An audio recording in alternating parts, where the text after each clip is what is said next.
Welcome back, the podcast where we step into the shadows of real cases that changed lives forever and sometimes brought them back from the darkness. Tonight, we begin a story that gripped the world in 2013, a story that seemed impossible, almost too horrifying to be true. Three young women vanished from the streets of Cleveland, Ohio, one by one, over 2 years. For more than a decade, their families searched. The city searched. The nation watched old news clips and prayed for answers. Then, on a warm spring afternoon in May 2013, everything changed in a single, frantic moment. But before we reach that door being kicked open, before that famous voice on the 911 line says, "I'm free now," we have to go back. Back to a working-class neighborhood in Cleveland, where ordinary days turned into nightmares nobody saw coming. So, settle in. Turn the lights low. Because this is the story of the Cleveland captives. And it starts with a woman who the world almost forgot. Cleveland, Ohio, early 2000s. A city of steel mills, rock and roll history, and tight-knit neighborhoods like Tremont, where houses sit close together and people know each other's names. On the surface, it's a place where life moves forward. Jobs, families, routines. But beneath that surface, something was waiting. Our story begins with Michelle Knight. Born in 1981, Michelle was 21 years old in the summer of 2002. She was a young mom, fighting for custody of her little boy, Joey. Life hadn't been easy for her. A tough childhood, family struggles, the constant battle to keep her head above water. But she was determined. She loved her son more than anything, and she was on her way to a court hearing that August day, August 23rd, 2002, hoping to turn things around. She left her cousin's house that morning. She was running late. The hearing was important. She needed to be there. Then, she was gone. No scream. No witnesses. No sign of struggle on the street. Just gone. Police were called the next day. A missing person report was filed. But Michelle was an adult. She had a history of instability in the eyes of the system.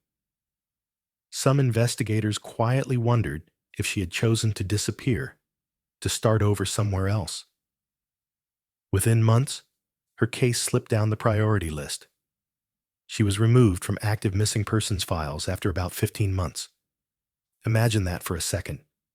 Your daughter, your sister, your friend, vanishes. You keep calling. You keep hoping. But the world slowly moves on, assuming she walked away. What Michelle's family didn't know, what no one knew, was that she hadn't walked away at all.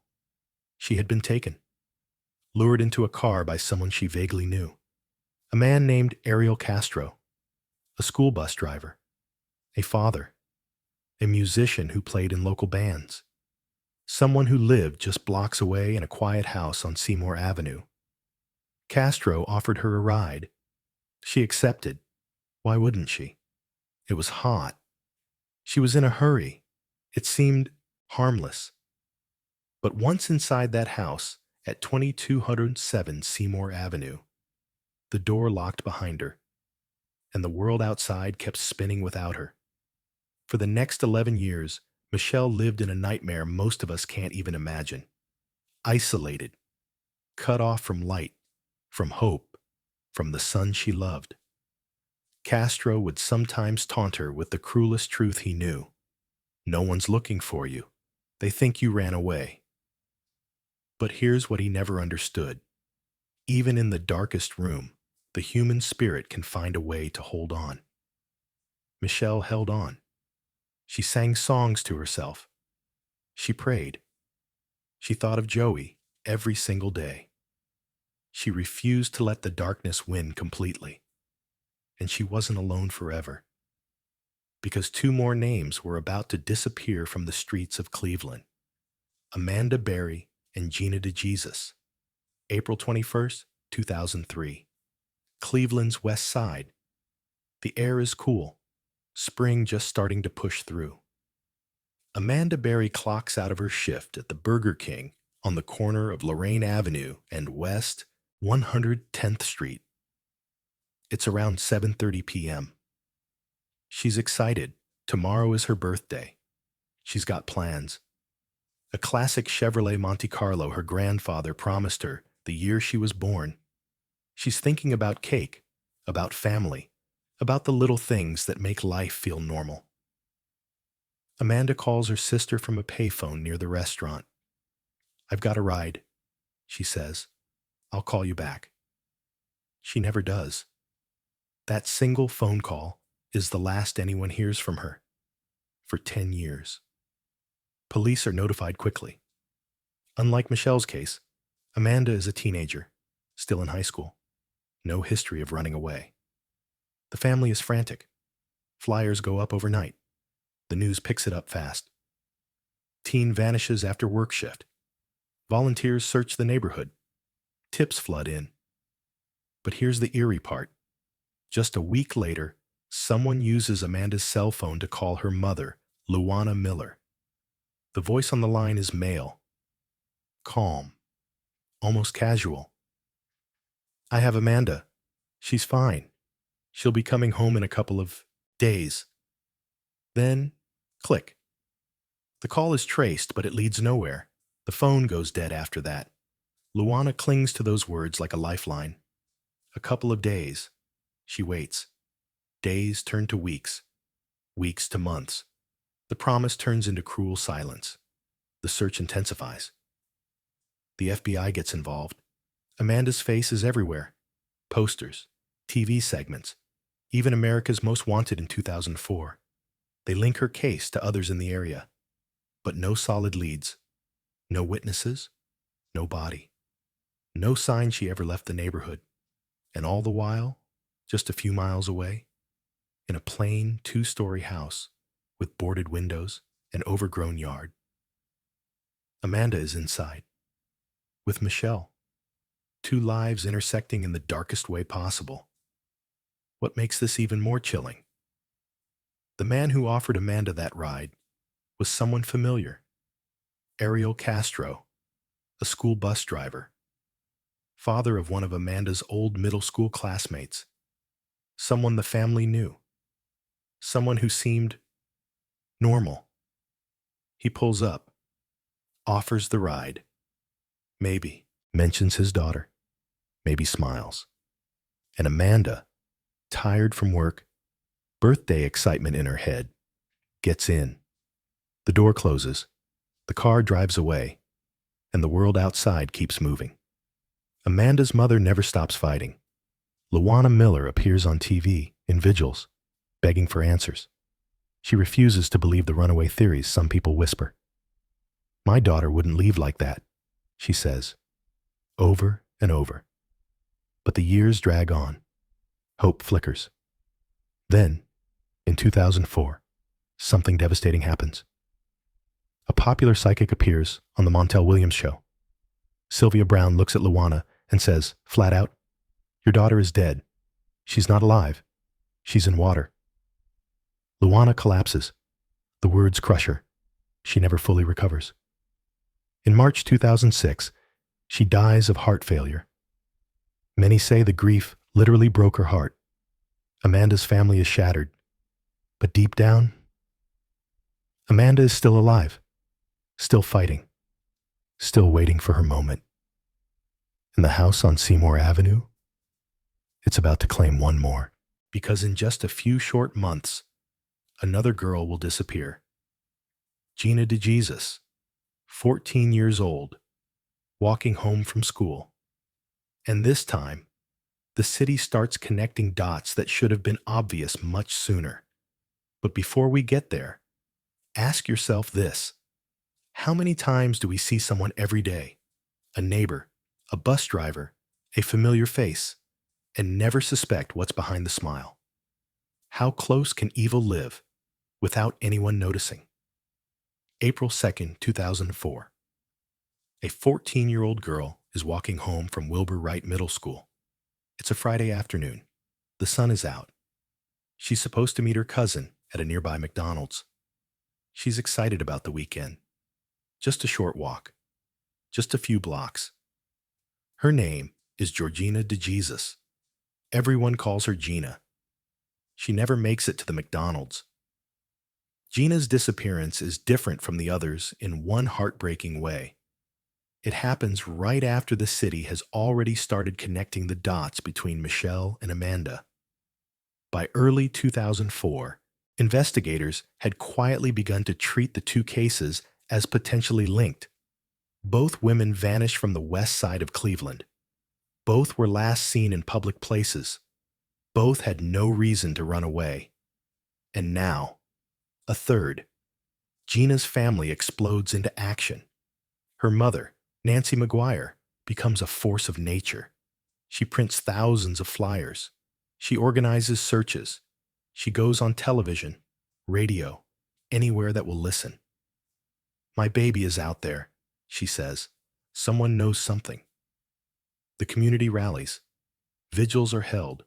Churches pray. Volunteers comb empty lots, abandoned buildings, the Cuyahoga River. The FBI offers a reward, but the trail is cold from the very first hour. No witnesses, no security footage, no ransom demand, nothing. And once again, the person who offered Gina that final ride was Ariel Castro. He knew her family. He had driven her cousin to school on his bus route. He even stopped to talk to Gina's aunt on the street once. He seemed kind, concerned, familiar. So when he pulled up and asked if she needed a ride, Gina got in. Another door closed. Another life erased from the outside world. Inside 2207 Seymour Avenue, 3 women are now together. Michelle, who has already been there nearly 2 years. Amanda, who has been there almost a year. And now Gina, just 14. They are not allowed to speak loudly. They are not allowed to be seen from the windows. They are kept in separate rooms most of the time, sometimes chained, sometimes not. But they are together. And in that togetherness, something begins to grow. Small acts of kindness, whispered words of encouragement, sharing whatever tiny scraps of food or comfort they can. They become a quiet, secret support system for each other. Michelle later said in interviews, "We were like sisters. We had to be. We were all we had." Amanda would sing songs to keep their spirits up. Gina would tell stories about school, about her family, about normal life. They would mark days on scraps of paper. They would dream out loud about what they would do when they got out. They held on to hope, even when hope felt impossible. Outside those walls, the world kept turning. Years passed. Amanda's mother, Luana Miller, died in 2006, believing, because of that cruel psychic prediction, that her daughter was gone forever. Gina's family never stopped. Nancy McGuire held annual vigils on Gina's birthday. She refused to let the case go cold. She kept Gina's room exactly the way it was. Clothes still on the floor. Posters still on the wall. Michelle's son Joey grew up without her. He was told his mother had run away. He carried that pain into his teenage years. And all the while, Ariel Castro lived a double life. He went to work, drove his school bus, played bass guitar in local bands, visited family, hosted barbecues in his backyard. Neighbors waved hello. No one suspected. No one looked twice at the house with the heavy curtains, the overgrown yard, the strange smell that sometimes drifted out. Police had even been to the house before, not once, but twice in the past 15 years, but never in connection with the missing women. In 2000, Castro himself called them about a street fight nearby. They came, took a report, and left. Then, in 2004, just months after Gina vanished, Officers knocked on his door again. This time, it was about a complaint. Castro, as a bus driver, had allegedly left a child unattended on his route. They pounded on the door 15, 20 times. No answer. So they drove away. No entry, no search, no clue about what was hidden inside. The system had come so close, yet missed everything. The house at 2207 Seymour Avenue looked ordinary from the outside, a two-story home in a working-class neighborhood. Neighbors came and went. Music played from open windows on summer nights. But inside, it was another world. Windows boarded with heavy wood, doors locked with multiple deadbolts, rooms kept in near-constant dimness.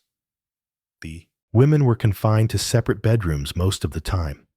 Small spaces with thin mattresses on the floor, plastic buckets for toilets that were emptied only when Castro allowed it. Showers were rare, sometimes only twice a week. Meals were simple, often just one a day. Rice, beans, fast food scraps. But even in that isolation, connection grew. Michelle Knight, Amanda Berry, and Gina DeJesus became more than fellow captives. They became sisters. They whispered through thin walls when they could. They shared stories from before. School days, family holidays, dreams they once had. Amanda sang softly to lift their spirits. Gina recounted funny moments from her childhood. Michelle, the oldest, offered quiet words of encouragement. We're going to get out, one day. They marked time however they could. Scraps of paper became calendars. Birthdays were remembered with whatever small thing they had, a whispered, "Happy birthday," a shared memory. They supported each other through the endless days. When one felt despair closing in, the others reminded her of the people waiting outside. Your mom is still looking, they'd say. Your family hasn't forgotten. And then, everything changed. In 2006, Amanda discovered she was pregnant. The news brought fear, but also a new kind of hope. A child. A reason to keep going. On Christmas Day, 2006, in a small, inflatable kiddie pool in her room, Amanda gave birth to a baby girl. Michelle was there to help, guiding her through the pain, keeping her calm. When the baby stopped breathing for a terrifying moment, Michelle revived her, breathing life back into the tiny body. They named her Jocelyn. Jocelyn became the light in that dark house. As she grew, the routine shifted in subtle ways. Castro, who had once kept the women chained for long periods, began to loosen some restrictions around the child. He didn't want her asking questions about the chains, the locks, the boarded windows. So, eventually, Amanda's chains came off more often. Jocelyn was allowed to play, to run around parts of the house. Amanda taught her to read and write, using whatever she could find. Old magazines, scraps of paper. She posted the alphabet on the walls. She taught addition and subtraction. By the time Jocelyn was school age, she was reading at a level ahead of many kids her age. Castro sometimes took Jocelyn out of the house to visit his mother, who the little girl called Grandma. He disguised her, kept her close. But those outings were dangerous and telling. Jocelyn was growing up in a world that didn't match what she saw on TV or heard in stories. She asked questions, innocent ones. Why can't we go outside more? Why are the windows like that? Amanda answered carefully, protecting her daughter while planting seeds of truth. The presence of Jocelyn made the captor complacent. Doors were left unlocked more often. Routines became less rigid. He assumed the women were too broken, too afraid to try anything. But he was wrong. Every day, they resisted in quiet ways. They kept their minds sharp. They dreamed out loud. They held on to memories of family, of freedom. They refused to let the darkness define them completely. Michelle later said, "We were like sisters. We had to be. We were all we had." Amanda spoke of Jocelyn as her angel, a gift that gave her purpose, strength, and the will to endure.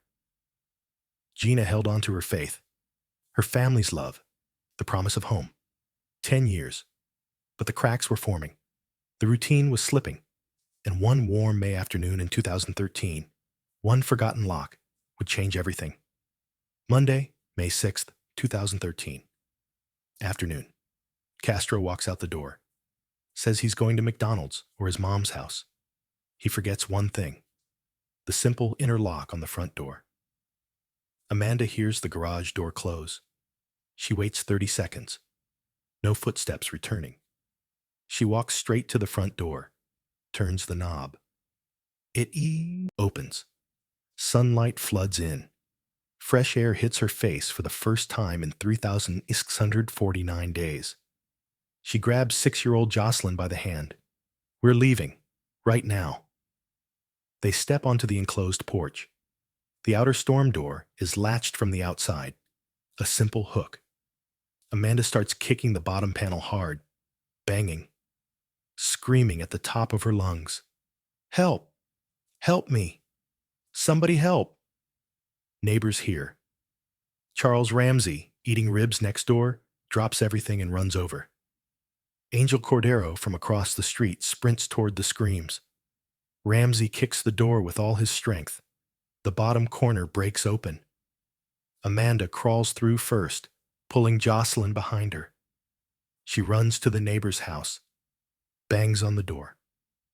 A woman opens it. Amanda collapses inside, gasping. "I'm Amanda Berry. I've been kidnapped for 10 years. There are 2 more girls in that house. Call 911. The woman hands her the phone. Amanda dials.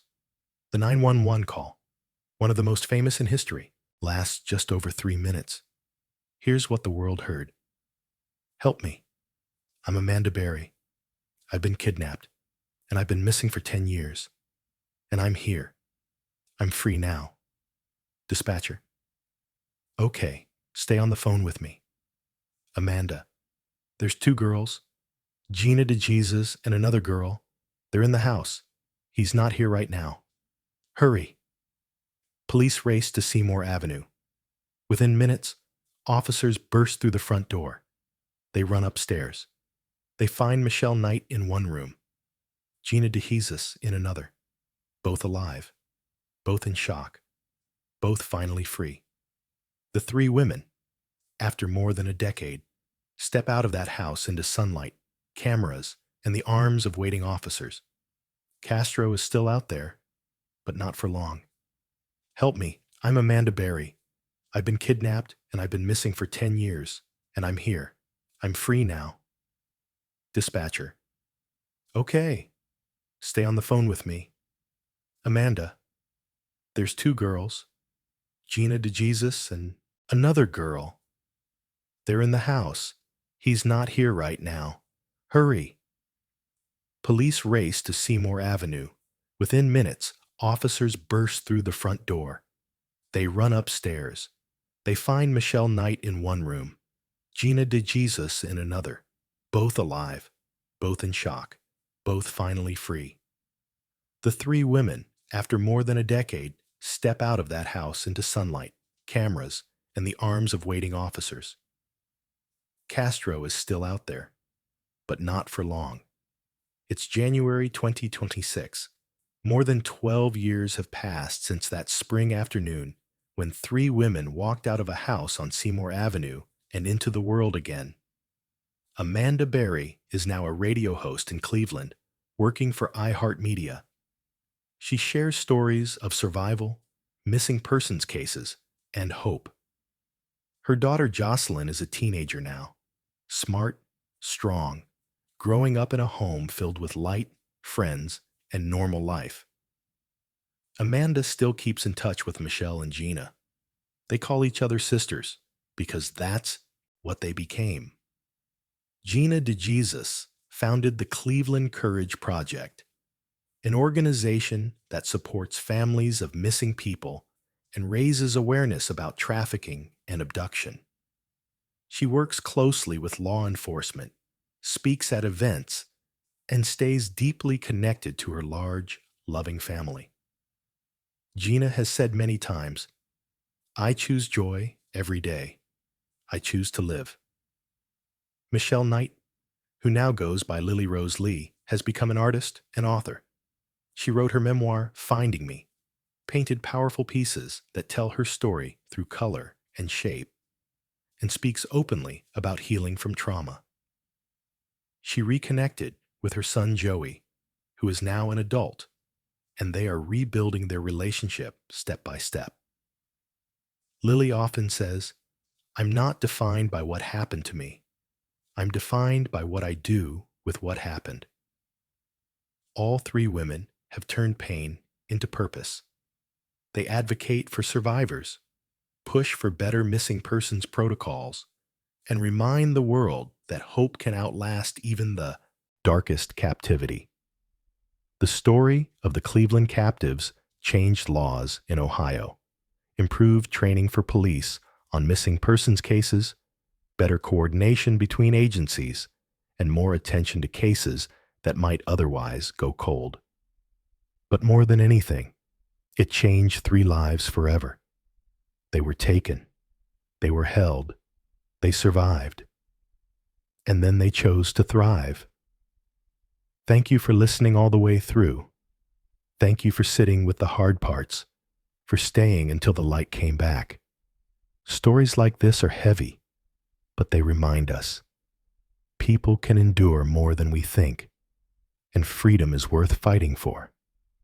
If this series touched you, please like, subscribe, and share it with someone who might need to hear it. Turn on notifications for more true stories of resilience, justice, and the human spirit. Until next time, keep listening, keep hoping, and never stop believing that even in the darkest places, someone can still find a way out.